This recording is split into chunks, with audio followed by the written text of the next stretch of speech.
नमस्कार, आप देख रहे हैं दो टूक और मैं हूं प्रखर श्रीवास्तव। भारत में मुस्लिम तुष्टिकरण की राजनीति की जड़ें बहुत तक गहरी हैं।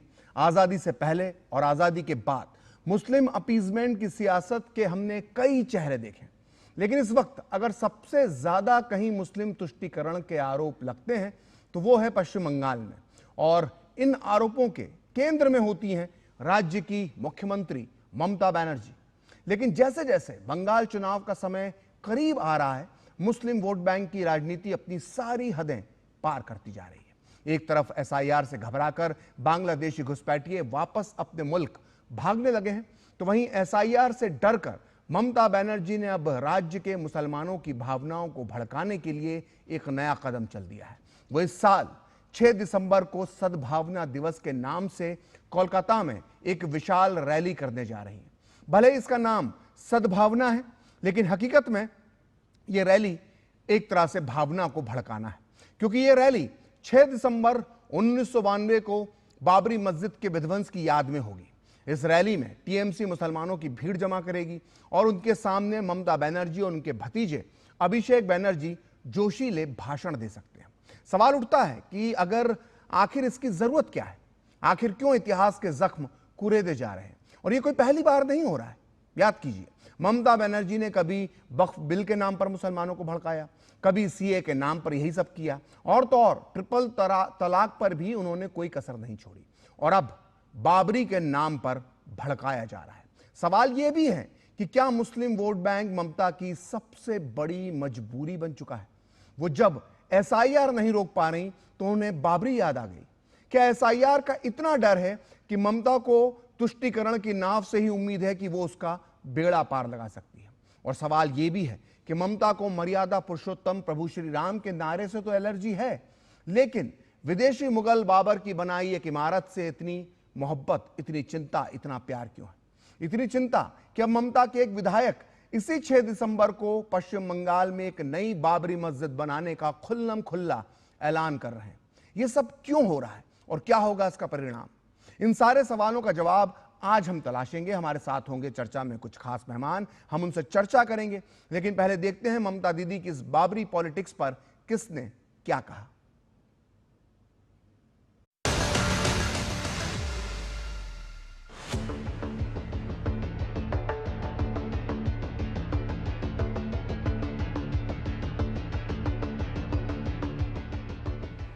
बाबरी मस्जिद 6 दिसंबर 2025 शनिवार वहाँ भित्ति स्थापन हो। 3 साल लगेगा वह खड़ा होने के लिए, तैयार होने के लिए। तो 6 दिसंबर 2025 वो भित्ति स्थापन होगा। ये टीएमसी पार्टी में हुमायूं कबीर भी है, तो सिर्फ मस्जिद बनाएंगे बोल के आप मुसलमान लोगों का उन्नयन नहीं कर रहे। मुसलमान समाज से doctor, engineer, IAS, scientist, IFS नहीं हो रहे, क्रिमिनल्स बना रहे और वो तृणमूल बना रहे।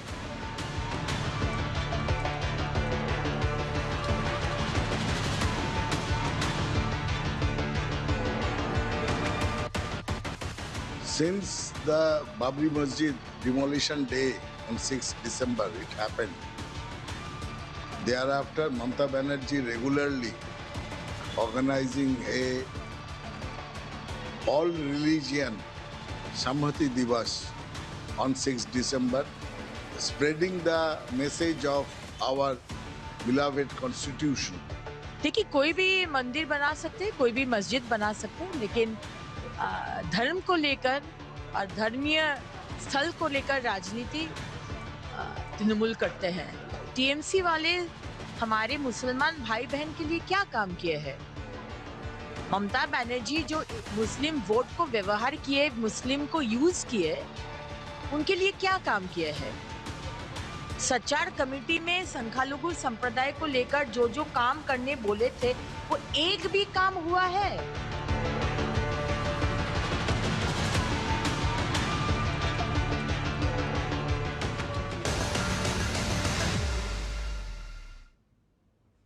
तो बंगाल में एसआईआर के बीच शुरू हो गई है बाबरी पॉलिटिक्स, और बाबरी एक बहाना है क्या मुसलमानों को भड़काना है, ये हमारी चर्चा का विषय है। और हमारे साथ जुड़ चुके हैं हमारे साथ 4 खास मेहमान। हमारे साथ मौजूद हैं एसएन सिंह जो बीजेपी के प्रवक्ता हैं, इसके अलावा संजय सरकार हमारे साथ मौजूद हैं जो टीएमसी के प्रवक्ता हैं, इसके अलावा विश्व हिंदू परिषद बीएचपी के नेता विनोद बंसल हमारे साथ हैं, और राजनीतिक विश्लेषक के तौर पर संगीत रागी हमारे साथ जुड़ चुके हैं। आप सभी चारों मेहमानों का बहुत बहुत धन्यवाद हमारे साथ जुड़ने के लिए। शुरुआत संजय सरकार साहब आपसे करना चाहूंगा। जब सब कुछ सही चल रहा है, बंगाल में सब कुछ चल रहा है, कहीं कोई समस्या नहीं है, एसआईआर को लेकर जो भी बातें हैं उसमें कहीं भी सांप्रदायिक एंगल अभी तक नहीं आया है, किसी तरह का विरोध आम जनता की तरफ से देखने को नहीं मिल रहा है, ये अचानक बाबरी की याद 33 साल बाद क्यों आ गई? ये तो भड़काने की कोशिश हुई। संजय जी। सबसे पहले देखिए तो आपसे एक बात हम कहने चाहेंगे। अभी फिलहाल जो अभी अग्निमित्रा पाल जी एक बात बोली है, सबसे बड़ा बात है क्या ना, कुछ इंसान को मुस्लिम से ज्यादा नफरत है। नफरत कैसे है मैं आपको बताऊं। इसके मालूम में एपीजे अब्दुल कलाम जैसे साइंटिस्ट हिंदुस्तान में ही है, ठीक है ना। और फिर बोला आईएएस आईपीएस ने, कितना आईएएस आईपीएस चाहिए? खलील अहमद है IAS, Miraj Khalil IPS, Javed Sameen IPS नहीं, अभी नहीं बोला है। अगर इतना आपको मुस्लिम से एलर्जी है तो आप मुख्तार अकबर नकवी, शाहजहां पुनेवाला, सिकंदर बख्श, आरिफ मोहम्मद खान, सनाज हुसैन, इसको क्यों नहीं भगाता है भारतीय जनता पार्टी से? क्यों नहीं भगाता है? भारतीय जनता पार्टी एक आरएसएस के सिस्टर कॉन्सेंट है। और ये आरएसएस क्या किया था आजादी को पहले? 1925 से लेकर 4700 वंदे मातरम नहीं बोला है। 55 साल में 2002 तक उसको मतलब जो आरएसएस के जो ऑफिस है वहां पर राष्ट्रीय मतलब जो नेशनल फ्लैग भी होस्ट नहीं किया था। राष्ट्रीय मतलब जो राष्ट्र। अरे सरकार साहब, अब देखिए शुरुआत अभी आपको 1 मिनट नहीं हुए, आप आरएसएस पे पहुंच गए। विषय आरएसएस है क्या? पूछेंगे तिरंगा क्यों नहीं फहराया, उस पे अलग बहस कर लेंगे, इसके अलग मुद्दे हैं। अरे संजय सरकार साहब, इसको ही कहते हैं गोल पोस्ट बदलना। देखिए आप कोलकाता के रहने वाले हैं, कोलकाता के लोग जो फुटबॉल बड़ा पसंद कर रहे हैं, इसलिए मैं कहता हूं कि आप गोल पोस्ट बदल रहे हैं। बहस के सिर्फ 45 सेकंड बाद ही जो है जो मुद्दा उस पर आप बात नहीं कर रहे हैं।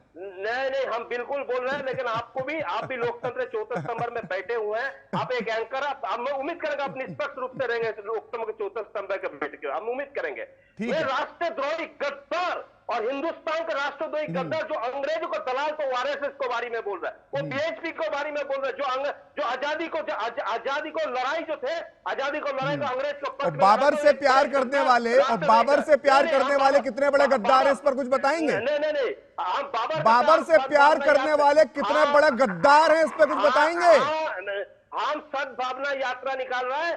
वो बाबर जो हिंदुओं के नरमुंडों को सजाकर उसको निहारता था, उसको देखता था, वो बाबर, वो दुर्दांत, वो आक्रमणकारी, वो मलेच्छ बाबर, उससे प्यार करने वालों को गद्दार कहेंगे कि नहीं कहेंगे? हम आरएसएस के बारे में बोल रहा हूं, जो आरएसएस मेरे भगत सिंह को फांसी के फंदा तक झुलाया था। किसने झुलाया था? जो सूर्य नारायण शर्मा था, जो आरएसएस को मेंबर। ये व्हाट्सएप यूनिवर्सिटी का ज्ञान कहीं और जाकर दीजिएगा। विषय अभी ये है कि अभी बाबरी मस्जिद की जो बरसी है, 6 दिसंबर की जो बरसी है, उस पर अभी क्या जरूरत पड़ गई? है कि नहीं है? वो राष्ट्रदयी है कि नहीं? आप बोलिए, वो राष्ट्रदयी है कि नहीं? जो मुझे ये बताइए कि अब जब सब कुछ सही चल रहा है, बंगाल में शांति है, बंगाल में अमन है, बंगाल में इस वक्त अमन चैन का माहौल है, अचानक 6 दिसंबर को बाबरी मस्जिद की बरसी पर इस तरह की रैली की जरूरत क्यों पड़ गई? मुझे इस सवाल का जवाब दीजिए।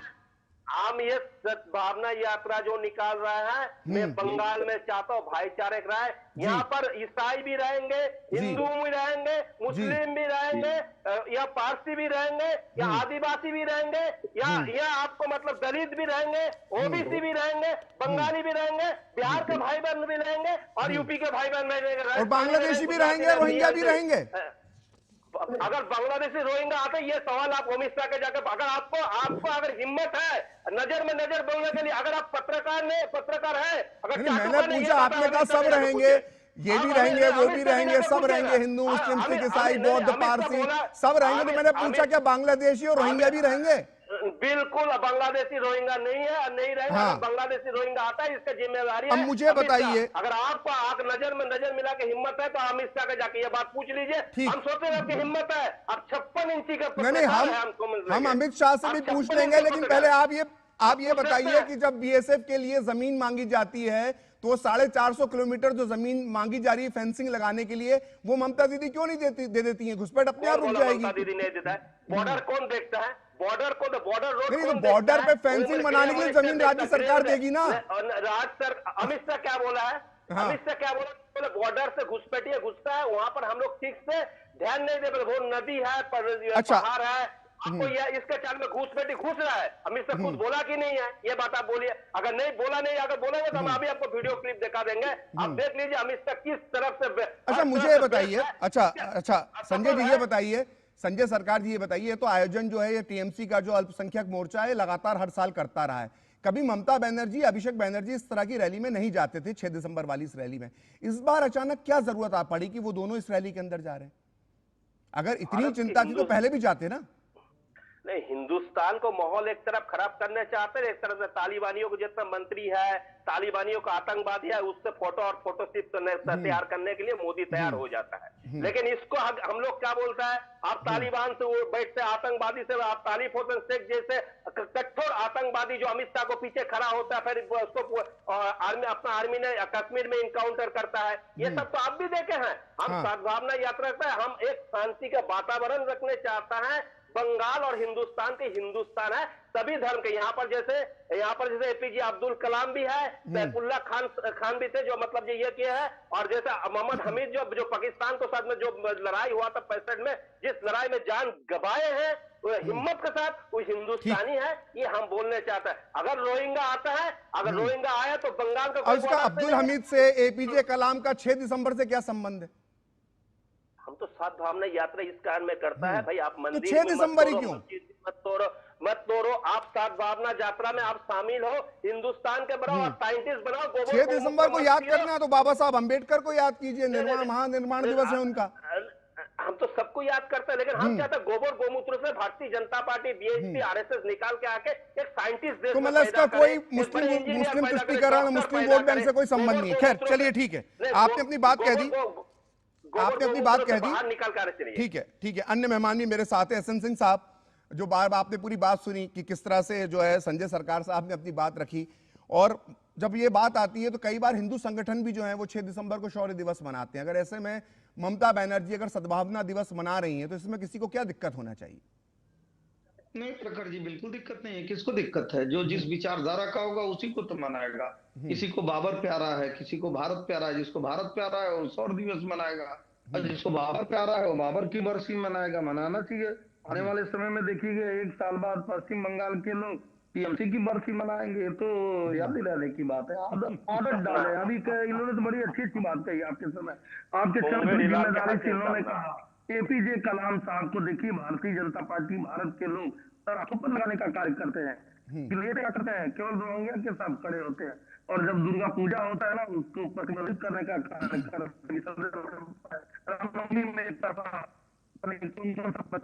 कार्य करते हैं, और जब दंगा हो जाता है तो हिंदुओं को जेल में डालने का कार्य करते हैं। कहते हैं जय श्री राम का नारा तो कमजोर है। तो सब लोग ये जानते हैं कि भैया इनको न हिंदुस्तान अच्छा लगता है, न हिंदू अच्छे लगते हैं, बाबर अच्छा लगता है, क्योंकि बाबर भी अत्याचार किया और इनकी जो चहेती है वो भी अत्याचार कर रही है। लेकिन अब तो पश्चिम बंगाल की जनता ने ठान लिया है ना कि अगर आप यही चाहते हैं कि हिंदू पश्चिम बंगाल में न रहे, तो ये तो पश्चिम बंगाल तो सबका है, हिंदुओं का है, मुसलमानों का, सबका है। दशहरा बनाते हैं, बांग्लादेश के लिए बनाते, कहीं ऐसा हुआ है क्या?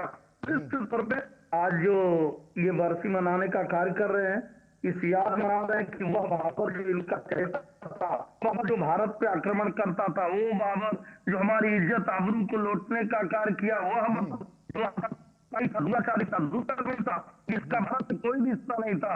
आज टीएमसी का भारत के लोगों को छोड़ के उससे रिश्ता हो गया। ऐसे ही बामों से रिश्ता हो गया है, जो बम, जिनके हाथ से बम मिलता है, ऐसे लोगों से रिश्ता हो गया है जो बांग्लादेश से आते हैं, उनको बचाने की कोशिश करते हैं। तो पश्चिम बंगाल के लोग, मैं दोबारा कह रहा हूँ प्रखर जी, कि आने वाले समय में एक आदत डाल रहे हैं कि अगले वर्ष टीएमसी के लोग टीएमसी की बरसी मनाने का कार्य करेंगे, क्योंकि बाबर की बरसी को तो वैसे ही जो भारत के लोग थे ना वो समाप्त कर दिए, सद्भावना की बड़ी अच्छी अच्छी मुंगेरी लाल का हसीन सपना है। जय के नारे हैं ना, जब तिरंगा ठीक है। एसएन सिंह साहब, थोड़ी सी आपकी वॉइस में प्रॉब्लम आ रही है, मैं आपको यहाँ पे रोकूंगा, थोड़ा सी आपकी वॉइस क्वालिटी में प्रॉब्लम आ रही है। संजय जी, मेरा आपसे एक सवाल और है। संजय जी, संजय सरकार जी, मेरा सवाल आपसे और है। आपके एक पार्टी के विधायक हैं हुमायूं, और मुर्शिदाबाद से वो विधायक हैं, और अपने क्षेत्र में वो एक बाबरी मस्जिद के नाम से एक नई मस्जिद तैयार करना चाह रहे हैं। इसकी क्या जरूरत आन पड़ी थी? जो धर्म के है वो अपना धर्म मानेंगे, किसको बनाएंगे नहीं बनाएंगे वो अपने देखने नहीं का। हिंदुस्तान में भी तो बाबर आया था। नहीं, अगर बंगाल में बना रहे हैं, नवाब सिराजुद्दौला के नाम पे बना लेते हैं, ये बाबर के नाम पे बनाने की क्या मतलब है? देखिए, आप भी भोले मत बनिए। देखिए, आप भी जानते हैं कि बाबरी मस्जिद के नाम से मस्जिद बनाने का क्या मतलब है। अब आप भली बात को घुमाएं, लेकिन आप भी जानते हैं, दिल से आप भी जानते हैं। आप क्या रोकते नहीं ऐसे अपने ऐसे नेताओं को? आखिर जरूरत क्या है इस समय? जरूरत क्या आन पड़ी है कि आप बाबरी मस्जिद बनाने की वहां पर ऐलान करें? क्या जरूरत है? मोगल लोग जब मोगल भी हिंदुस्तान में 300 साल राज किया, अंग्रेजी वो राज करता, हिंदुस्तान खतरा में नहीं था। जब खतरा आया भारतीय जनता पार्टी सरकार में आने के बाद, देश के प्रधानमंत्री हिंदू है, राष्ट्रपति हिंदू है, उपराष्ट्रपति हिंदू है, आपको गृह मंत्री हिंदू है, रक्षा मंत्री हिंदू है, तमाम स्टेट में जोगी जैसा है। उसके बाद में भी कहने को तो ममता बनर्जी भी हिंदू है, कहने को तो ममता बनर्जी भी हिंदू है। हिंदू खतरा में नहीं है। नहीं, आपने इतने सारे नाम बताए कि सब हिंदू हैं, तो मैं तो कह रहा हूं कि कहने को तो ममता बनर्जी भी हिंदू है, लेकिन पश्चिम बंगाल में क्या होता है हमने देखा है ना। हम सनातनी काली दुर्गा को पूजा करते हैं, हम लोग खतरा में नहीं है। खतरा भारतीय जनता पार्टी है, और खतरा महसूस इस कारण में कराते हैं, जब तक खतरा महसूस नहीं कराएंगे ये राज नहीं कर पाएंगे। और हिंदू हिंदू बोल के जितना भी ये राज करेंगे, हिंदू के नाम पर बेचते जाएंगे। गाय का मतलब जो मांस है वो भी एक्सपोर्ट करके अभी हिंदुस्तान सेकेंड नंबर में आ गया है। गुजरात में अगर गांधीनगर जिस समय बनाने के लिए गया 2008 में कम से कम 80 मंदिर तोड़ा गया है। काशी विश्वनाथ कॉरिडोर जब बनाने गया तब भी मतलब जब शिवलिंग का कितना तोड़ गया। ये हिंदू का नमूना है ना, ये हिंदू बोल रहे हैं आप इसको आप हिंदू बोल रहे हैं। अगर हिंदू होते तो इतना मंदिर तोड़ते हैं। काशी विश्वनाथ कॉरिडोर बनाने के समय में, गांधीनगर सिटी बनाने के समय में 2008 में मतलब जितना मंदिर तोड़ा गया, शायद बाबर के समय में भी इतना मंदिर तोड़ा नहीं गया जितना मंदिर नरेंद्र मोदी के समय में तोड़ा गया है। मैं हकीकत आज आपको बता रहा हूं। अगर आप अगर गाय हमारा माता है और मोदी विदेशी को खिलाता है, मालूम है। एक्सपोर्ट में भी सेकंड हो गया, मतलब 32,000 करोड़ रुपया वहां से एक्सपोर्ट में सिर्फ बीफ एक्सपोर्ट करके किया। आप इधर बोलते गाय हमारे, कौन सा ये हिंदू है? ये नकली हिंदू है। ये नादिर शाह का खानदान से आए हैं ये लोग साहब, अमित शाह और ठीक है। आपके इस आरोप का जवाब हम विनोद बंसल से ले लेते हैं। विनोद बंसल जी से आपके आरोप का जवाब ले लेते हैं। विनोद बंसल जो हैं वो बीएचपी के नेता हैं, विश्व हिंदू परिषद के नेता हैं, निश्चित तौर पर वो आपकी बात का जवाब देंगे। बंसल जी, जो कहा जा रहा है बार बार कि जो है कि बीजेपी जो है वो नकली हिंदू है, सिर्फ हिंदुओं की बात करती है, लेकिन उसके जो क्रियाकलाप हैं वो हिंदू विरोधी है, इस तरह के आरोप लगाए जा रहे हैं, क्या कहेंगे आप इस पर? देखिए प्रखर जी, मैं तो पहले तो संजय जी को बताऊं कि संजय जी वैसे मुझे नाम से हिंदू नजर आते हैं और वास्तव में मन से हिंदू हैं भी है, लेकिन क्या है कि मजबूरी इनकी है कि पार्टी ऐसी है जो जहाँ पर के वो जिहादी तुष्टिकरण जरूरी है, लेकिन इनको थोड़ा करेक्शन करना बहुत जरूरी है। एक नेशनल टीवी चैनल पर बैठे हुए हैं और आपने भी करेक्शन नहीं करा, मुझे दुख है इस बात का। ये जो कह रहे थे कि जो गौ मांस का एक्सपोर्ट होता है, गौ मांस का इंपोर्ट होता है, मैं दावे के साथ कहता हूँ, एक रत्ती भर कोई मांस, गौ मांस इंपोर्ट और एक्सपोर्ट होता हो तो चैलेंज करता हूं आपको। आप या तो आप इस्तीफा दे देना, आपकी ममता जी को बोलिए वो पार्टी से इस्तीफा दे दें। अपने संजय सरकार जी आपके बीच में कोई नहीं बोला, पूरी बात सुन लीजिए। नहीं, आप पूरी बात सुन लीजिए। संजय सरकार, अपनी पूरी बात सुन लीजिए। इंडिया है सेकेंड लार्जेस्ट कंट्री है, एक्सपोर्ट करते हैं भारतीय संजय सरकार जी, मैं आपको कह रहा हूं, आपके बीच में किसी ने नहीं बोला। विनोद बंसल अपनी बात बोल रहे हैं, आप सुन लीजिए, उसके बाद मैं आपके पास आऊंगा। ये झूठ बोलते हैं। अरे तो सुन तो लीजिए उनकी बात, आप जवाब दे दीजिएगा, मैं आपके पास आ रहा हूं उसके बाद। मेरे पास रिपोर्ट है, मैं रिपोर्ट एक मिनट म्यूट कर दीजिए, संजय सरकार को म्यूट कर दीजिए, अभी बीच में नहीं बोलेंगे संजय जी आप। जी विनोद जी बोलिए। प्रखर जी, मैं दावे के साथ कह रहा हूं और मैं अगर नहीं तो कल लीगल नोटिस भेज दूंगा इनको मैं। ये इन्होंने जिस तरह से गौमांस का प्रयोग किया ना जी, शब्द का, एक बार सुनिए संजय जी, इधर ध्यान से सुनो। ये व्हाट्सएप यूनिवर्सिटी और ये जो बीफ को गौमांस मत संभालिए, बीफ को गौमांस मत बोलिए आप, ये गलतफहमी है। ये जो है ना भ्रांति फैलाने की कोशिश हो रही है प्रखर जी। लेकिन देश के सबसे बड़े और सबसे पुरातन न्यूज चैनल पर हम बैठे हैं और उस पर इस तरह के झूठ बोल करके ये जिहादियों के पैरों से निवेदन करूंगा संजय सरकार को म्यूट कर दे। बदतमीजी ने हिम्मत नहीं है, सोच सच। जी विनोद जी अपनी बात बोलिए। देखिए मुझे लगता है कि देखिए इनको असर होगा बांग्लादेशियों का कहीं, वो या तो उनकी आत्मा इनके अंदर घुस गई है, क्योंकि ये देखिए जो आपने प्रश्न किया उसका जवाब एक नहीं मिला, और जो बोल रहे हैं वो अनाप शनाप बोले चले जा रहे हैं। या तो हरे कुर्ते का असर है कोई, या फिर कोई जो अपना तुष्टीकरण की नीति के कारण जो है ना, जो 6 दिसंबर इनके ऊपर पहले से सवार हो गया है। मैं कहता हूं देखिए जब बाबर की आत्मा घुस जाती है ना किसी के अंदर, तो उसकी ऐसी स्थिति बनाती है, हिंदू को मुसलमान दिखता हुआ नजर आता है। मैं कह रहा हूं देखिए, मैं एक बड़ा तथ्यात्मक रूप से बात कर रहा हूं कि मैं चैलेंज के साथ कहता हूं कि भारत सरकार के स्वयं वाणिज्य मंत्री ने संसद के अंदर, संसद के पटल पे कहा था कि भारत के अंदर से या भारत के बाहर से कहीं भी गौ मांस का न तो निर्यात होता है न आयात होता है। और ये जो भी लोग इस तरह की भ्रांति फैला रहे हैं वो देश को गुमराह कर रहे हैं और हिंदू धर्म पर आघात कर रहे हैं, नंबर 1। नंबर 2, देखिए जो अभी इन्होंने भाजपा के प्रवक्ता ने कहा कि देखिए इनका जो प्यार है वो भारत से नहीं बाबर से प्यार है, ये तो इन्होंने दोबारा से फिर रीएस्टेब्लिश कर दिया।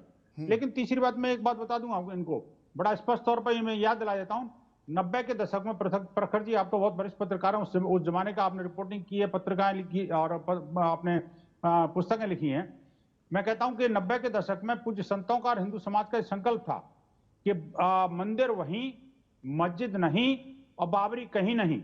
आपको याद होगा ये स्लोगन बहुत तेज गति के साथ चला था, और उस संकल्प के माध्यम से हमने पूरे समाज को चिल्ला चिल्ला के कहा था कि मंदिर बनेगा तो वहीं बनेगा जहां राम जी का जन्म स्थान है, मस्जिद वहां पर किसी हालत में नहीं बन सकती, और बाबरी के नाम पर भारत के अंदर कोई भी एक मस्जिद नहीं बनने देंगे। ये बृहद हिंदू समाज का संकल्प था। इस संकल्प को अगर ये तोड़ना चाहते हैं तो उसका खामियाजा भुगतने के लिए तैयार रहें, मैं स्पष्ट तौर पर कह रहा हूं। और ये अगर टीएमसी इसको सपोर्ट कर रही है कि नहीं कर, मुझे नहीं पता, क्योंकि वो जो है ना, वो पार्टी के जो अभी एमएलसी तो हैं, लेकिन इन दोनों के बीच में वो एक सत्ता की लड़ाई है, ममता जी और उस जिहादी जो एमएलसी है उसके बीच में। इसके कारण वो एक तरफ 6 दिसंबर को ममता जी अपना कोई कार्यक्रम कर रही हैं, वो अपनी बाबरी मस्जिद का शिलान्यास करेगा। लेकिन ये इनको नहीं पता कि अभी जिस तरह से अब एसआईआर के जो रिजल्ट आ रहे हैं ना सामने, उसको लेकर के अभी ये बोल तो कुछ नहीं पा रहे प्रखर जी। अब स्थिति इनकी है कि छाप छछूदर की सी स्थिति है। अब ये जिस तरह से जो है ना, जो बर्ताव कर रही हैं, अभी बिहार इलेक्शन से पहले एसआईआर का जमकर विरोध किया, और उन्होंने ये कहा था ममता जी ने साफ साफ कि बंगाल के अंदर हम एसआईआर नहीं होने देंगे। लेकिन अब बिल्कुल टाइम फिक्स हो गई इनकी। अब इनको लग रहा है कि अब जिहादी तुष्टीकरण करो, अपनी राजनीति मौज करो। लेकिन एक याद रखना, भारत के साथ आप रहे ना रहे, अगर आप बाबर के साथ रहे तो उसका परिणाम बहुत घातक होगा, मैं आपको स्पष्ट तौर पर बता देना चाहता हूं। ठीक, संगीत रागी जी, आपने पूरी चर्चा सुनी और जिस तरह से संजय सरकार जो जिस तरह के रुख में आ चुके हैं, आप ये बताइए कि क्या ये पूरी टीएमसी का रुख यही हो चुका है? क्योंकि एसआईआर को जो रोकने की कोशिश थी और एसआईआर को लेकर जो पूरी प्लानिंग बनाई थी कि एसआईआर नहीं होने देंगे, इस तरह के दावे किए गए थे, लेकिन एसआईआर का काम जारी है। तो क्या ममता बनर्जी के हाथ में सिर्फ एक यही दाव बचा है कि वो मुस्लिम जो भावना है उनको भड़काएं, और 6 दिसंबर उनको एक अच्छी तारीख नजर आ रही है जिस दौरान वो ये भावनाएं भड़का सकती हैं? क्या सिर्फ इसीलिए ये सब किया जा रहा है? संगीत जी, सिर्फ काम ही नहीं, भगोड़े भागने शुरू हो गए हैं। देखिए, ममता बनर्जी को आप की पॉलिटिक्स को यदि आप बहुत करीबी से देखें तो ममता बनर्जी बंगाल में सुहरावर्दी की तरह हो गए हैं। दूसरी बात, उनको हिंदुओं से लेना देना नहीं है। वो हिंदुओं में के दुर्गा पूजा पर नौटंकी करती हैं, लेकिन दरअसल वो जो गजवाए हिंद की ताकतें हैं, करने वाली ताकतें, वो उसके साथ खड़ी हैं, और उसका कारण बहुत साफ है। 1998 में टीवी राजेश्वर की एक रिपोर्ट थी जिसमें उन्होंने कहा था बंगाल के सीमावर्ती जिले से और सीमावर्ती क्षेत्रों से सारे हिंदू औने पौने दाम पर अपनी जमीनें बेच करके भाग गए हैं शहरों की तरफ। और वहां की सरकार जो है उस समय वामपंथी सरकार थी। मुसलमानों को वोट बैंक बनाने के लिए और मुसलमानों के नेताओं ने अपने डेमोग्राफी को बड़ा करने के लिए बांग्लादेशियों को बसाना शुरू किया। उसी रिपोर्ट में कहा गया कि 123 कॉन्स्टिट्यूएंसी ऐसा है जहां मुसलमान या तो डोमिनेंट पोजीशन में हो गए हैं या वो डिसाइसिव पोजीशन में हो गए हैं वहां के इलेक्टोरल पॉलिटिक्स को। तो ये बात जब 1998 की थी तो आज बंगाल की हालत कहां तक पहुंच गई है, इससे अंदाजा लगाया जा सकता है कि बंगाल में मुसलमानों की जनसंख्या 30% है और ये संगीत जी 30% तो 2011 है, ये तो अभी अंदाजा तो मतलब इससे बहुत ज्यादा ही हो सकता है आंकड़ा तो ये। मैं फिर आपसे आगे बोल रहा हूँ। मैंने आपने मेरी बात को आपने आगे बढ़ा दिया। 30% तो ये 2011 की घोषित है। आज कम से कम वो 35 से 40% के आसपास होगी यदि बांग्लादेशी घुसपैठियों को सबको सम्मिलित कर लिया जाए तो ध्यान रखिएगा कि ममता बनर्जी की जीत भारतीयों की जीत नहीं है। ममता बनर्जी ने इस देश के अंदर पाकिस्तान पलने दिया है और उस पाकिस्तान को हवा पानी और खाद पानी दिया है। बांग्लादेश आज वेस्ट बंगाल के अंदर खड़ा है, कई पॉकेट्स बांग्लादेशी है। इसीलिए वो आप देखेंगे कि जितना जो इस्लामिक रेडिकल ताकतें हैं वो वहां पर वो खुला नंगा नाच उसी प्रकार से कर रही हैं जैसे वो बंगाल के अंदर कर रहे थे। बंगाल के हिंदुओं के लिए एक चेतावनी है प्रखर जी। बंगाल के हिंदू यदि नहीं चेते और ममता को ब्राह्मण और हिंदू के नाम पर घटिया जाति व्यवस्था में आकर के उनके साथ खड़ा रहे तो बंगाल के हिंदुओं का एक दशक बाद वही दुर्दशा होगा जो कश्मीरी पंडितों का हुआ था। ये बात मैं बहुत गंभीरता से कह रहा हूं। नहीं बिल्कुल, क्योंकि मुर्शिदाबाद में हमने देख लिया, मुर्शिदाबाद में हमने अप्रैल महीने में देख लिया था क्या हुआ था, ये उसकी झलक थी। मैं इस चीज को 1998 से ट्रैक कर रहा हूं और इस पर रिसर्च पेपर भी लिखे हैं। मैं ये दावे के साथ कहता हूं कि आने वाले दिनों में बंगाल जो है वो कश्मीर की तरह स्थिति कर देंगे ये रेडिकल इस्लामिस्ट फोर्सेस के लिए।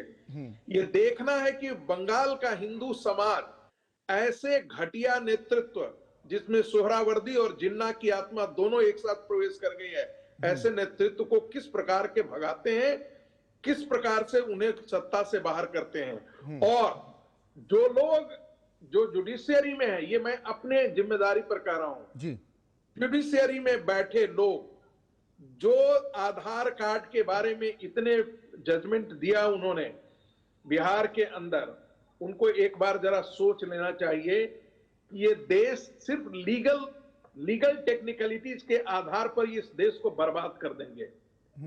सच्चाई तो यह है कि पश्चिम बंगाल, बिहार, आसाम, उत्तर प्रदेश, आज सारे जगह यहां तक कि तमिलनाडु ईस्ट कोस्ट रोड पर ये सारे बांग्लादेशी मुसलमान छाए हुए हैं। देश के अंदर एक पाकिस्तान पल रहा है। देश जो है वो एक बारूद की ढेर पर खड़ा हो गया है और इसके लिए कोई जिम्मेवार है। आपको ध्यान होगा कि आसाम के अंदर एक उनके नेता थे देवकांत बरुआ, वो कहते थे हम अली और कुली के सहारे सत्ता में आते हैं। हितेश्वर साकिया ने 1997 में कहा था, 1997 या 1980 था, कि कितने बांग्लादेशी जो है वो आसाम के रह गए हैं। और जब मुसलमानों ने उनको धमकी दी तो कांग्रेस पार्टी ने उनको नहीं, ना केवल हितेश्वर सेठिया बल्कि बीके नेहरू जो खुद नेहरू परिवार के थे, उन्होंने बकायदा रिपोर्ट में अपनी लिखा है कि किस तरह से फखरुद्दीन अली अहमद और मोइन उल हक चौधरी ने किस तरह से जो है मुसलमानों को जो है बांग्लादेशी मुसलमानों को जो है वो असम में बसाया। ये तो पूरा खैर असम की बात हो गई। एसएन सिंह साहब, आपकी मुझे उम्मीद है कि अब वॉइस क्वालिटी ठीक हो गई होगी। एसएन सिंह साहब, जो बार बार वोट बैंक की राजनीति का आरोप ममता बनर्जी पे लगता है कि वो मुस्लिम वोट बैंक की राजनीति करती हैं। देखिए, मुस्लिम वोट बैंक की राजनीति अपनी जगह पर है, लेकिन वोट बैंक की राजनीति भारत के अंदर होती रही है। बीजेपी भी कहीं ना कहीं वोट बैंक की राजनीति करती है, अन्य पार्टियां भी वोट बैंक की राजनीति करती है, उत्तर से लेकर दक्षिण तक, पूरब से लेकर पश्चिम तक। अगर ऐसे में ममता बनर्जी भी अगर वोट बैंक की राजनीति कर रही है तो करने दीजिए, इसमें दिक्कत क्या है? नहीं प्रखर जी, कोई भी व्यक्ति इस तरह की राजनीति नहीं करता है जैसे ममता बनर्जी करती है। विकास की राजनीति करता है, उसके नाते योजनाओं का भागीदार बना के भारतीय जनता पार्टी लोगों को जोड़ने का कार्य करती है। मैं दो चीज स्पष्टता से आपके चैनल के माध्यम से टीएमसी के नेता से पूछना चाहूंगा और यही दूध का दूध और पानी का पानी हो जाएगा। इनसे पूछिए कि बाप के बारे में इनकी क्या विचारधारा है। क्या जिस तरह से हम बाबा को कहते हैं कि वो एक आतंकी था, एक उग्रवादी था, एक दुष्कर्मी था, क्या उस तरह की भाषा का प्रयोग यहाँ करेंगे? अभी कहें तो मान ले। दूसरी बात मैं कहूंगा, ये जानते हैं मारिक सुबाहु को भी लग रहा था कि उसका के साम्राज्य का पतन नहीं होगा, लेकिन जब विश्वामित्र जी के साथ राम निकले तो मारिक सुबाहु ताड़का सब समाप्त हो गए। ये तो राम को मानने वाले। एक बात और मैं पूछूंगा कि भैया, आप बरसी केवल बाबर की मनाएंगे या वह वीर भूमि पश्चिम बंगाल की जहां के 2 लाल आते हैं और वो बाबरी मस्जिद जो भारत के माथे पे कलंक का टीका था, उसके विध्वंस में वो साथ देने का कार्य करते हैं, भारत के साथ खड़े रहते हैं। उस कोठारी बंधु के लिए इनके मन में क्या है? तीसरी बात पे कहूंगा, बिल्कुल कोठारी बंधु तो कोलकाता के रहने वाले थे। उन्हीं के बारे में कह रहा हूं, उनके बारे में भी क्या विचार है। उनका बरसी कभी नहीं मनाते, उनका 100 दिवस नहीं मनाते हैं, उनके साथ नहीं कभी खड़े होते हैं। ये पश्चिम बंगाल के लोगों को जानता होगा। तीसरी बात मैं कहूंगा कि पश्चिम बंगाल के सभी यहाँ के साथ खड़े रहे। आप हमेशा हिंदुओं का ही विरोध क्यों किए? चाहे सरस्वती पूजा हो, चाहे दुर्गा पूजा हो, चाहे रामनवमी पूजा हो, आप हमेशा उसकी तुष्टिकरण की राजनीति क्यों किए? और रही बात लास्ट बार मैं कहूंगा कि भारतीय जनता पार्टी का प्रकृति देखिए, भारतीय जनता पार्टी ने संपूर्ण भारत में उजाला सबके लिए, उज्ज्वला सबके लिए, किसान सम्मान निधि सबके लिए, गरीब कल्याण की योजना के लिए, आवास, बिजली, पानी, सड़क, सुरक्षा, शिक्षा, स्वास्थ्य सभी के मानकों को पूरा किया।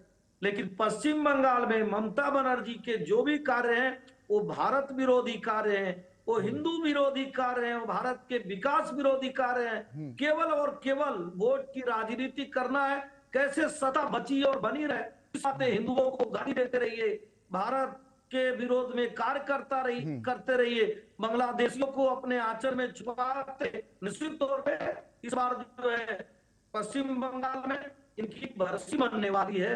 अब लोग याद करेंगे कि एक टीएमसी थी। और एक बात कह के जाऊंगा प्रखर जी, जरूर ये पूछिएगा कि जिस तरह से हम लोग कहते हैं बाबर एक दुष्कर्मी था, बाबर एक दुष्ट था, टीएमसी के प्रवक्ता ये बोल कर जाएंगे कि इनके लिए बाबर क्या था। जानते हैं क्यों? कहेंगे ना तो वोट कट जाएगा। इनके लिए जरूर पूछिएगा कि वो भारत की थी, वो पश्चिम बंगाल की धरती जहाँ के 2 लाल आते हैं और एक चमत्कार करते हैं कोठारी बंधु, उनको क्यों गाली देने का कार्य करते हैं? और ऐसे लोग जो भारत में अन्याय करने का कार्य किए, उनके साथ ताली बजाने का कार्य। ठीक है, पूछ के बताइए। संजय सरकार जी, आपने पूरी बात सुन ली एसएन सिंह साहब की। सवाल यह है कि जब ममता दीदी के सामने जब जय श्री राम का नारा लगाया जाता है तो उन्हें बड़ी एलर्जी होती है, वो नाराज हो जाती हैं। लेकिन बाबरी के नाम से बड़ा प्यार है, ये कैसे चलेगा? बाबर के बारे में क्या विचार? बाबर के ठीक है, बाबर के बारे में विचार बता दीजिए। बाबर हिंदुस्तान को लूटने के लिए आए थे, वो भी लूटे थे, उसको परिवार लूटे थे, आए थे, लूट के गए, लूट के गए हैं। सुनिए परम पूजनीय और लगा दो उनके और मैं बंसल जी एक मिनट बोलने दीजिए, बंसल जी उनको बोलने दीजिए। अभी रागी जी बोल रहे थे जो आरएसएस के और एक गद्दारों में है, वो गद्दार एक मिनट देखिए संजय सरकार मैं आपको चेतावनी दे रहा हूं, इस तरह की भाषा का इस्तेमाल ना करें साथी पैनलिस्ट के लिए। मैं बिल्कुल चेतावनी दे रहा हूं, इस तरह की भाषा का इस्तेमाल ना करें। ये भाषा बिल्कुल बर्दाश्त नहीं की जाएगी। आपको किसी और चैनल में जाकर इस तरह की भाषा बोलना है किसी के लिए, आप बोलिएगा। संगीत रागी जी एक शिक्षक हैं, संगीत रागी एक शिक्षक है, सम्मानित व्यक्ति हैं, पढ़े लिखे व्यक्ति हैं, 10 से ऊपर पुस्तकें लिख चुके हैं। बिल्कुल नहीं, संगीत रागी के लिए मैं किसी भी तरह के अपशब्द का इस्तेमाल नहीं करूंगा किसी के। और फिर अगर यही शब्द ममता बनर्जी के लिए बोलेगा तब, अगर ममता बनर्जी के लिए शब्द बोले जाए तब, अगर यही सब ममता बनर्जी, इनकी आवाज म्यूट कर दीजिए, इनकी आवाज म्यूट कर दीजिए। ये इसी लायक हैं, थोड़ी देर में जब आपका मानसिक संतुलन ठीक हो जाए ना संजय सरकार, जब आपका मानसिक संतुलन ठीक हो जाए, आप अपने सेंसेस में वापस आ जाएं, तो हाथ उठा दीजिएगा इस तरह से, मैं आपसे सवाल पूछ लूंगा। लेकिन उसके बाद अपना मानसिक संतुलन ठीक कर लीजिए, पानी वानी पी लीजिए आप। संगीत रागी जी, ये जो बंगाल की राजनीति जिस तरह से पहुंच गई है और जिस तरह के हालात में बंगाल की राजनीति है, क्या लग रहा है कि ये जो एसआईआर है जो पूरी तरह से जो है सक्सेसफुल होती नजर आ रही है, बांग्लादेशी घुसपैठिए जो है वो छोड़ के जा रहे हैं, तो कहीं ना कहीं जो एक जो मोरल टूट रहा है घुसपैठियों का, जो एक अपना ही देश समझ के जो बैठे हुए थे, उसके बाद वो बूस्टअप करने के लिए कहीं ना कहीं नौटंकी की जा रही है 6 दिसंबर की जो हो रही है पश्चिम बंगाल में? देखिए प्रखर जी, ममता बनर्जी 30-33% से वो शुरुआत करती है और उनको पता है कि हिंदू जो है वो जातियों में बट करके कुछ न कुछ तो 10%, 5% में यदि वोट कर देता है तो ये बंगाल के चुनाव जीतने के लिए सफिशिएंट है। ऐसे में यदि एसआईआर होगा तो आप यकीन मानिए जब हम 90s में बात करते थे तो हम कहते थे 1 करोड़ 2 करोड़ बांग्लादेशी है। आज 25 साल में उनका आप गुना कर लीजिएगा तो आपको समझ में आ जाएगा कि कितने यहाँ पर हैं। 1998 में अरुण शौरी ने एक पुस्तक लिखी थी जिसमें उन्होंने बांग्लादेशी सूत्रों का ही हवाला दिया था। दिल्ली एनसीआर में 7 लाख बांग्लादेशी मुसलमान आकर के बैठे हुए थे। आज उन्होंने उनके बच्चे पैदाइश करने की क्षमता को आप गुना कर लीजिए तो आपको पता लग जाएगा कि कितने एनसीआर रीजन में है। इसके अतिरिक्त उनको बंगाल में लगता है कि जहां मुसलमान साथ रहेगा वहां पर जीत होगी। ये बहुत साफ है। सीपीएम ने यही प्रयोग किया था और सीपीएम से पूरा का पूरा वोट बैंक ये उठ करके ममता के साथ आकर के खड़ा हो गया है। अब जब एसआईआर होगा तो ये मानिए कि ये अभी को लोग नहीं पकड़ेंगे। मैंने क्यों कहा कि आधार कार्ड पर भी जांच होनी चाहिए। आधार कार्ड बनवाने वाले उन सारे एम्प्लॉइज और सारे नेता, उनको डिसएनफ्रेंचाइज कीजिए, उनके खिलाफ एफआईआर दर्ज कीजिए, उनकी संपत्ति जब्त कीजिए। जब तक इस रैकेट को खत्म नहीं किया जाएगा, और मुझे ऐसा लगता है कि बंगाल के अंदर एसआईआर जो है उनको डर पैदा कर दिया है। उनको लगता है कि ये जितने बांग्लादेशी जो हमारे वोट बैंक थे, आखिर आप ध्यान दीजिए ना, साइंटिफिक रिगिंग वही हुआ करता था ना, धमकी, बम, बारूद। यदि आप हत्या की राजनीतिक संस्कृति जो है, संगीत रागी जी, मैं आपको संगीत रागी जी मैं आपको रोकना चाहूंगा। इस वक्त एक खबर दक्षिण अफ्रीका से आ रही है। दक्षिण अफ्रीका यात्रा के पहले दिन पीएम मोदी ने दक्षिण अफ्रीका के प्रमुख व्यवसायी और नेस्पर्स समूह के अध्यक्ष कोस बेकर और मुख्य कार्यकारी अधिकारी फैब्रिसियो बिलोसी के साथ मुलाकात की है। और पीएम मोदी इस समय G20 शिखर सम्मेलन में हिस्सा लेने के लिए दक्षिण अफ्रीका की यात्रा पर हैं। आप देख सकते हैं कि G20 समिट के लिए पीएम मोदी दक्षिण अफ्रीका पहुंचे हैं और इस वक्त वो अलग अलग समूहों के लोगों से मिल रहे हैं, अलग अलग लोगों के साथ मुलाकात कर रहे हैं और नेस्पर्स समूह के अधिकारियों से उन्होंने मुलाकात की है। ये तस्वीरें सीधे आप देख रहे हैं दक्षिण अफ्रीका से आ रही हैं।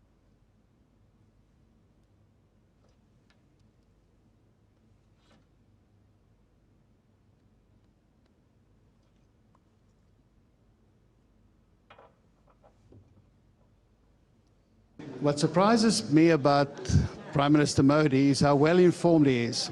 So we were talking digital, we were talking AI, artificial intelligence, and the effect it might have on the economy.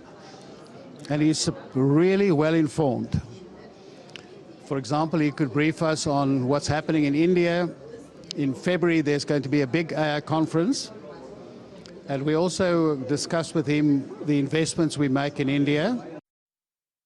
Over the last few years, we invested 80,000 crore in India, and our intention is to double these investments. We are very excited about the potential of growth in India technology, and meeting with Prime Minister was amazing because under his leadership, the use of technology in India has been a reference for the world, and we think Naspers and Prosus can learn from India, but also contribute to invest in startups, ideas, to make India a benchmark in AI globally. That's the experience we have, and we really want to invest and develop together with India. So we discussed with Prime Minister many areas to keep investing in new technologies and AI, and I'm confident we are going to keep succeeding in our investments in India. तो आप देख रहे थे कि नेस्पर्स समूह के अधिकारियों ने पीएम मोदी से मुलाकात की है और उसके बाद इस मुलाकात को उन्होंने सफल बताया है और कई तकनीकी मुद्दों पर प्रधानमंत्री मोदी के साथ इन अधिकारियों ने चर्चा की है। तो फिलहाल हम वापस दो टूक पर चर्चा को आगे बढ़ाते हैं और चर्चा में हमारे साथ खास मेहमान जुड़े हुए हैं। और संगीत रागी जी, मैं चाहूंगा कि आप अपनी बात कंप्लीट करें, उसके बाद फिर मैं संजय सरकार जी के पास आऊंगा। मेरा बस इतना ही जोड़ना है कि ये देखना दिलचस्प होगा कि पश्चिम बंगाल का हिंदू, खास करके जो बांग्लादेश में हिंदुओं के साथ जो अत्याचार हुआ है, उससे कोई लेसन लेकर के अपनी राजनीतिक सोच में बदलाव लाता है या नहीं। बदलाव का मतलब है कि जो बांग्लादेश में हुआ एक बहुत बड़ा उदाहरण है कि जैसे जैसे मुसलमानों की डेमोग्राफी बढ़ेगी और जो बढ़ चुकी है बंगाल में, वो एक खतरनाक स्टेज पर आकर के पहुंच गई है। वहां से हिंदुओं के लिए खतरा पैदा हो गया है पश्चिम बंगाल के अंदर। क्या हिंदू एकजुट होकर के ममता बनर्जी को डिस्कार्ड करते हैं या नहीं, या ममता बनर्जी के मुस्लिम परस्त राजनीति के साथ वो फिर से खड़े होते हैं, ये देखना दिलचस्प होगा। ठीक है, संजय सरकार जी। संजय सरकार जी, एक मिनट, मैं सवाल आपसे पूछूं उसके पहले मैं आपको एक साफ साफ शब्दों में बता देना चाहता हूं, ये डीडी न्यूज है, इसमें कोई भी ऐसा शब्द इस्तेमाल मत कीजिए जो ठीक ना हो, असंसदीय शब्द हो। अगर आप इस तरह के शब्द इस्तेमाल करेंगे तो दूसरे मेहमान भी बैठे हैं, वो फिर आपकी नेता के लिए भी इस तरह के शब्द इस्तेमाल कर सकते हैं। नहीं, लेकिन इनको पहले माफी मांगनी चाहिए। इसलिए प्रखर जी, इनको पहले माफी मांगनी चाहिए। मैं इसका तीव्र विरोध करता हूं। नहीं, मैं इसको विरोध कर चुका हूं, मैं इनको समझा चुका हूं, मैं इनको समझा चुका हूं। संजय सरकार जी, मैं पूरा निवेदन कर रहा हूं कि आप इस तरह की भाषा इस्तेमाल नहीं करेंगे तो फिर वही होगा जो थोड़ी देर पहले हुआ था। देखिए, इनको माफी मांगनी पड़ेगी, ये बहुत गलत बात है। ये संजय सरकार माफी मांगेंगे, विनोद बंसल आपसे कह रहे हैं। इस तरह की बदतमीजी की बातों का प्रयोग करेंगे तो ये थप्पड़ पड़ेगा, ध्यान रखना। ये तमीज हमें भी आता है, ठिकाना हम अच्छी तरह जानते हैं, लेकिन बकवास नहीं करना बिल्कुल। उसको माफी मांगना है तो इस तरह माफी मांगो यार, तुम माफी मांगो यार, तुम माफी मांगो, तुम माफी मांगो, तुम माफी मांगो, तुम माफी मांगो, तुम माफी मांगो। तुम हिंदू समाज से माफी मांगो, तुम मांगो हिंदू समाज से, तुम हिंदू को बेच के खाते हो, तुम हिंदू को बेच के खाने वाला इंसान है, तुम हिंदू को खा के, तुम हिंदू का जब तक नहीं देगा तुमको रोटी नहीं मिलेंगे, तुमको 2 वक्त देने, तुमको 2 वक्त का रोटी मिलता है, तुमको 2 वक्त का जब रोटी मिलता है, जब हिंदू को बेचने के बाद में 2 रोटी मिलता है, तुमको हाथ में तुमको कटोरा लेकर घूमने पड़ता था दिल्ली स्टेशन में। अरे संजय, तुम्हारा नाम होना चाहिए, क्योंकि तुम हिंदुओं के नाम पे हिंदुओं को बेच के तुम खाते हो। अगर हिंदू को बेच के नहीं खाते थे, तुम कटोरे लेकर हाथ में घूमने पड़ता था, तुमको कटोरा लेकर हाथ में घूमने पड़ते थे, तुमको कटोरा लेकर हाथ में घूमने पड़ता है। तुम जा रहे हैं, तुम्हारा जा रहा है, तुम्हारा आका भी जा रहा है, मुझे लगता है इस तरह से दोनों एक साथ बोलेंगे तो बात सुन नहीं पाएंगे। माहौल काफी गर्म हो चुका है, मुझे लगता है मुझे यहाँ पर एक ब्रेक लेना होगा। ब्रेक के बाद हम ये चर्चा जारी रखेंगे। और संजय सरकार जी, ब्रेक जब तक चल रहा है तब तक थोड़ा शांत होने की कोशिश कीजिए, सोचिए आपने किन शब्दों का इस्तेमाल किया है। अगर आप बातों से सहमत हैं तो आप असहमति व्यक्त कीजिए, अगर आप सहमत नहीं है तो, लेकिन इस तरह की भाषा बिल्कुल बर्दाश्त नहीं की जाएगी। फिलहाल देते हैं एक छोटा सा ब्रेक और ब्रेक के बाद ये चर्चा जारी रहेगी। आपके घर के खाने में रेस्टोरेंट जैसा स्वाद ले आए MDH का शाही पनीर मसाला। पनीर को क्या मस्त बना डाला। व्यक्तिगत जानकारी के लिए ऑनलाइन अनुरोधों से रहें सावधान। कुछ भी जानकारी देने से पहले जरूर सोचें। कोई भी वैधानिक कंपनी फोन या इंटरनेट पर आपसे निजी जानकारी कभी भी नहीं मांगती, इसलिए ऐसे कॉल या ईमेल आने पर अपनी जानकारी देने से पहले समझदारी दिखाएं और सावधानी बरतें। LIC युवा प्रोफेशनल्स के लिए लाए हैं नवजीवन श्री। करें नियमित प्रीमियम का भुगतान, जीवन बीमा का आनंद लें, प्राप्त करें प्रीमियम के प्रतिशत पर गारंटीकृत एडिशंस। अपने वित्तीय लक्ष्यों के अनुरूप मैच्योरिटी पर गारंटीकृत धनराशि पाएं। मौजूदा पॉलिसी धारकों के लिए आकर्षक अतिरिक्त लाभ आज ही खरीदें। मेरी पसंद, मेरी पसंद, मेरी पसंद, मेरी पसंद, हमारी पसंद, हम सबकी पसंद। मजबूत देश का मजबूत सरिया हो गया स्टील। गोल्डी छोले मसाले जहाँ जाए रिश्ते बनाए। गोल्डी लाए हैं फ्रेश लॉक टेक्नोलॉजी जो रखे मसालों को हर समय फ्रेश।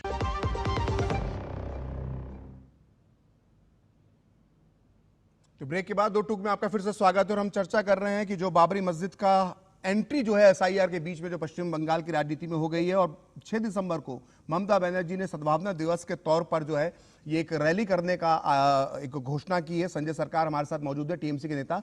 संजय सरकार, मुझे एक बात बताइए कि बाबरी मस्जिद का जो बाबरी ढांचा जिसको हम कहते हैं कि जो विध्वंस हुआ था वो 1992 में हुआ था, 6 दिसंबर को हुआ था। ये तारीख तो मुझे लगता है भारत में सभी को मालूम है, ये आपको भी मालूम होगी संजय जी। देखिए, मैंने जो भी कर रहे हैं, हम हिंदुस्तान नहीं, मेरा भी सवाल कंप्लीट नहीं हुआ। मैं आपसे सिर्फ एक सवाल पूछा, क्या 6 दिसंबर 1992 को हुआ था, ये आपको मालूम है? बिल्कुल। मैं हाँ या ना पूछ रहा हूं, अभी मैं आ रहा हूं, सवाल पे आ रहा हूं। पहले आप बताइए, 6 दिसंबर 1992 को बाबरी ढांचा गिराया गया था? बिल्कुल बिल्कुल सही है। ठीक है। उसके बाद 1999 में अटल बिहारी वाजपेयी की सरकार में ममता बनर्जी रेल मंत्री बन गई। 2003 में वो फिर से वापस एनडीए में शामिल होकर कोयला मंत्री बन गई।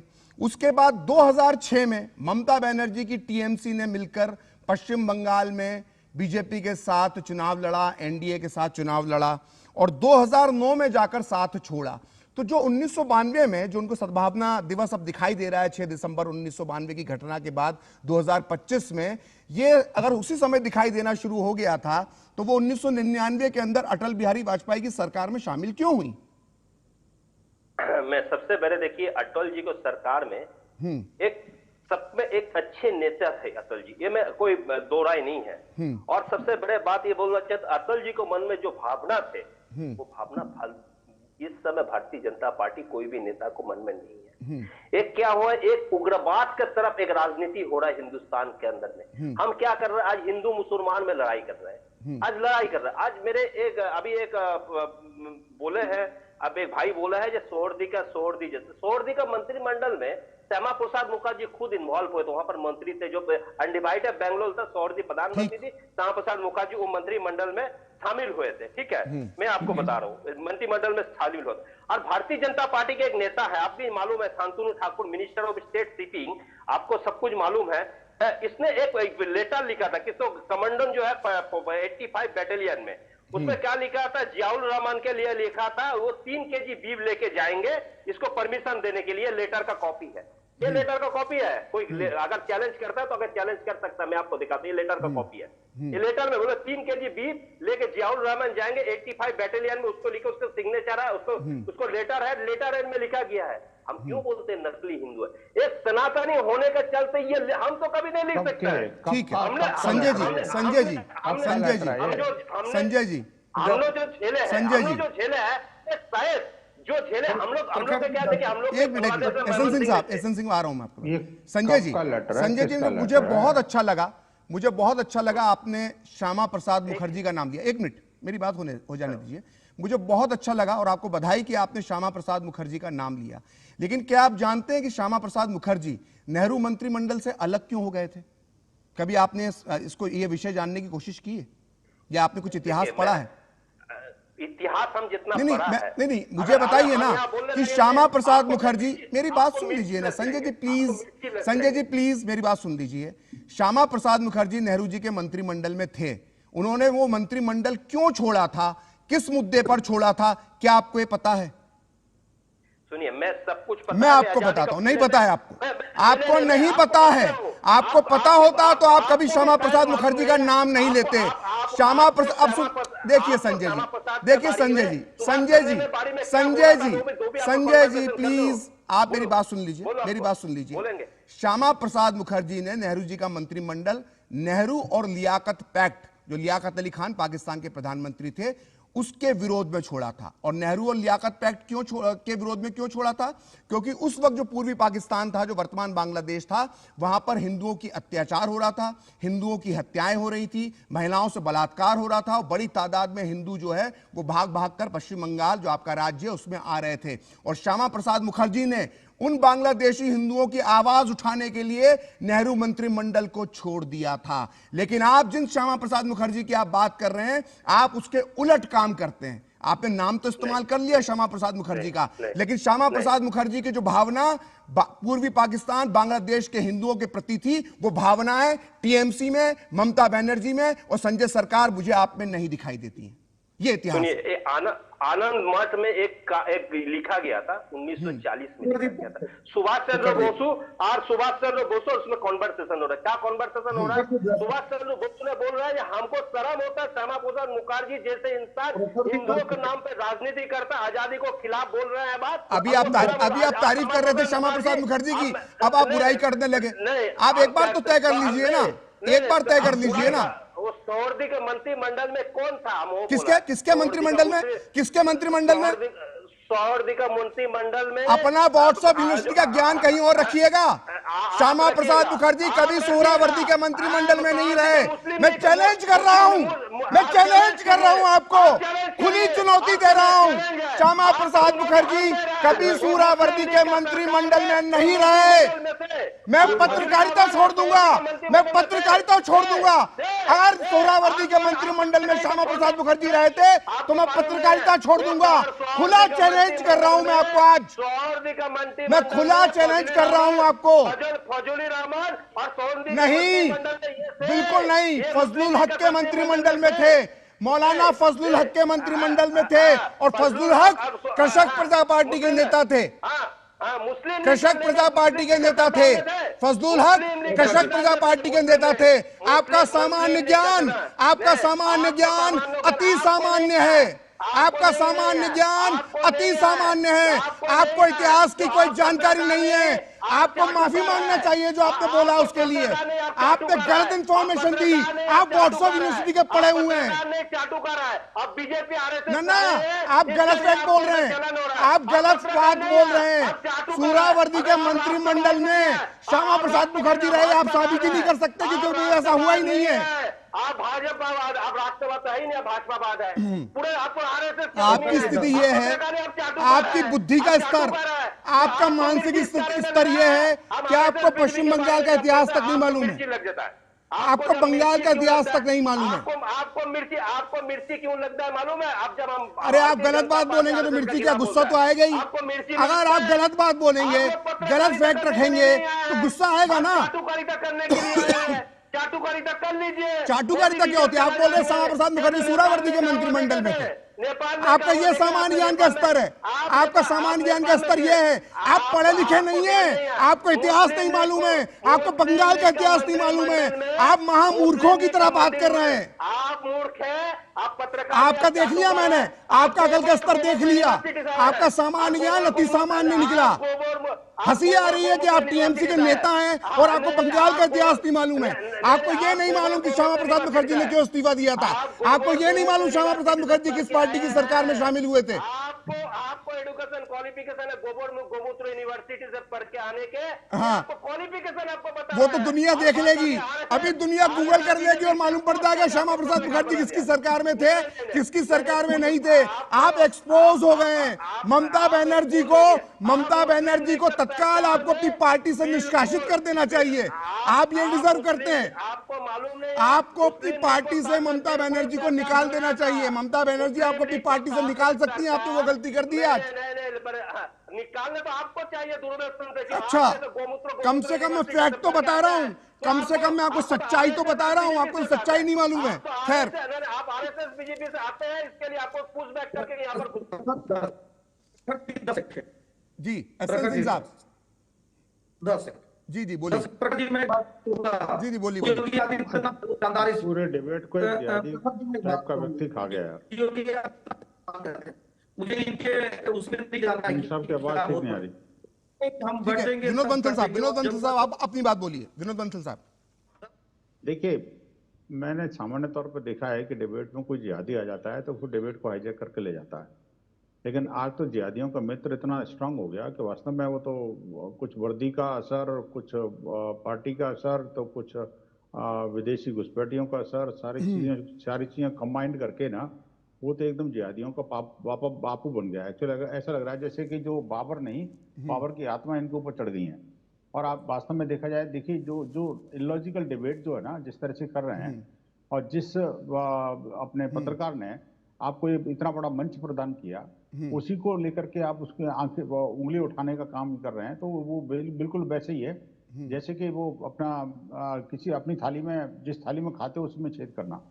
और आप देखिए ये कांग्रेस की और तृणमूल कांग्रेस की दोनों की संस्कृति एक ही है। और आप देखिए, आपने इतने सारी दृष्टांत गिनाए कि ममता जी को इतने सालों तक क्यों नहीं याद आई। आखिरकार मंत्रिमंडल में मलाई तो खा सकती हैं ये। उस समय उनको 6 दिसंबर याद नहीं आया, और आज 33 साल के बाद 6 दिसंबर अचानक जाग गया इनका। बात यह है कि जब इलेक्शन आ रहे हैं ना, इनको पता लगेगा वो जो अपना कहते हैं कि जब भेड़िया की मौत आती है तो जंगल के अपने शहर की तरफ भागता है। अब टीएमसी की स्थिति वो हो गई है। अब इनको ये न किन प्रकार कुछ ऐसी चीजें करनी है जिससे कि या तो समाज के अंदर वैमनस्य बढ़े, और दूसरी बात हिंदुओं पर हमले बढ़े। ये बाबर के नाम पर हिंदुओं को हमला करने की जो कुचेष्टा रच रही है, नाम सद्भाव का है और षड्यंत्र जो है दुर्भाव का है। ये जो लगातार जो है जिस तरह से हिंदुओं पर हमला करवाती रही हैं, जगह जगह पर जिहादियों को तुष्टीकरण करती हैं और दाना फेंक करके हिंदुओं को फंसाने की कोशिश कर रही हैं, चुग्गा डाल करके, वो अब नहीं चलने वाला। बंगाल की जनता भी अच्छी तरह समझ चुकी है, इनके प्रपंचों में नहीं फंसने वाली। अब वो जो एहसन सिंह साहब ने कहा कि हाँ बरसी तो आएगी, लेकिन किसकी आएगी और कब आएगी वो जनता को दिख रहा है सारा। ठीक, अब इनको समझ में आने लगा है, इनको तैयारी कर लेनी चाहिए। ठीक है, अभी समय का अभाव है, हमें इस चर्चा को यहीं विराम देना होगा। आप सभी चारों मेहमानों का, टीएमसी के संजय सरकार जी आपका ही बहुत बहुत धन्यवाद ज्वाइन करने के लिए। एहसन सिंह साहब आपका बहुत बहुत धन्यवाद। विनोद बंसल और संगीत रागी जी आप सभी का बहुत बहुत धन्यवाद। तो फिलहाल 2 टूक में इतना ही। देखते रहिए DD न्यूज़।